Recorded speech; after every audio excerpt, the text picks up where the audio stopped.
This article is about vicariance or long-distance dispersal involving subfamily Chrysophyllidae.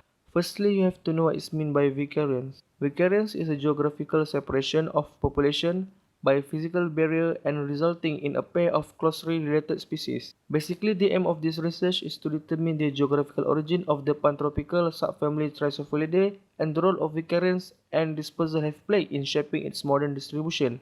The long-distance dispersal is an important process in colonization of oceanic islands. So the purpose of this study is to determine whether the worldwide colonization of Chrysophyllidae exhibit a similar history to the genus Sideroxylon of Sapotidae.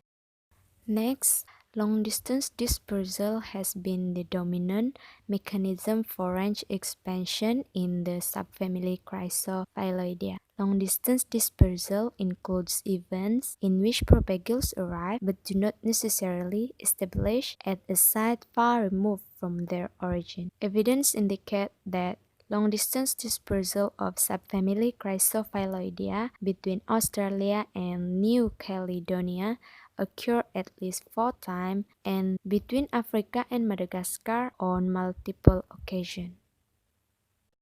The estimate of the oldest split between the African and the new tropical lineage is between 61 and 72 megaannum. Short-distance overseas dispersal may have been possible via island chains called Walvis Ridge. Post-EECO global climatic cooling could have restored the climatic barrier for megathermal lineage in Antarctica and prevented their further migration. Age estimates suggest that Chrysophylloideae were present in the new tropical region by the mid-Paleocene. These age estimates are based on minimum age constraints provided by fossils and may be biased to younger age estimates. Therefore, NALB played no significant role in facilitating the colonization of South America by Chrysophylloideae.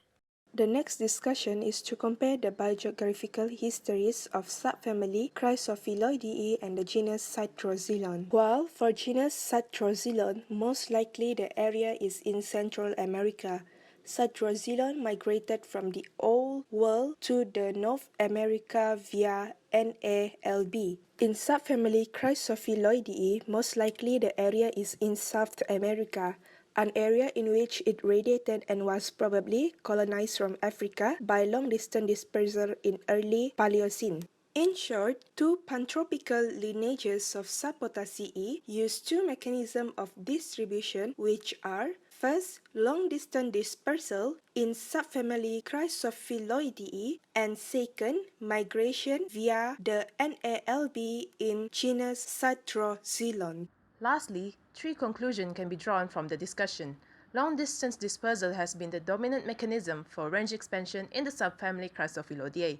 Vicariance could explain South American-Australian disjunction via Antarctica, but it does not explain the exchanges between Africa and South America and between New Caledonia and Australia, or the presence of the subfamily in Madagascar. They also couldn't find further support for the hypothesis that the North Atlantic land bridge facilitated range expansion at the Paleocene or Eocene boundary.